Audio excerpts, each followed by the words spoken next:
nararamdam niyo sa katawan? Anong Mabilis pinagtitiman po akong hingalin, nangapo po. Kahit kaunting lakad lang po.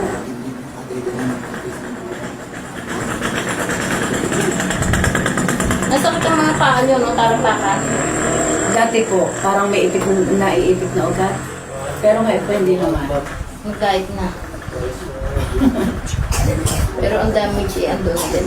So, iwas nun sa mga laman loob, sa mga red meat. Yun, mga bawal sa make-out. Tapos sa mata din. Opo, matanga po. Bawal sa inyo usok ng sigarilyo, usok ng sasakyan. Sensitive na yung baga. Opo. Sensitive na siya. Dati na kayo nagka-pneumonia. Hindi po. Hindi ko po alam.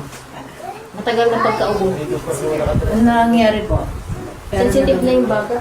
Sa mga amoy ho, yung mga pabango, hindi pa masyado dun yan. Sa mabaho, tapos yung mga nagpiprito ng isda, pansin na, kaiba hirap na sa paghinga. Medyo nataas ng bahagya ang uric acid, konti cholesterol, triglycerides, tapos sa mata. Nagkakaroon ng pats and liver na ultrasound na. Hindi po. Pero nararamdaman nyo yung sa kanang bahagi ng tiyan nyo. Opo. Yung parang laging mahangin, parang kabag, na parang paga. Na isa nasa Yan ma, yun po. pats, liver. Okay naman ang girls to. Take pats na siya. Mahilig sa matamis.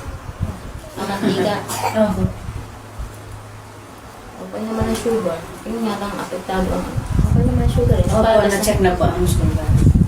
Tapos may inggit pa sa inyo. Babae.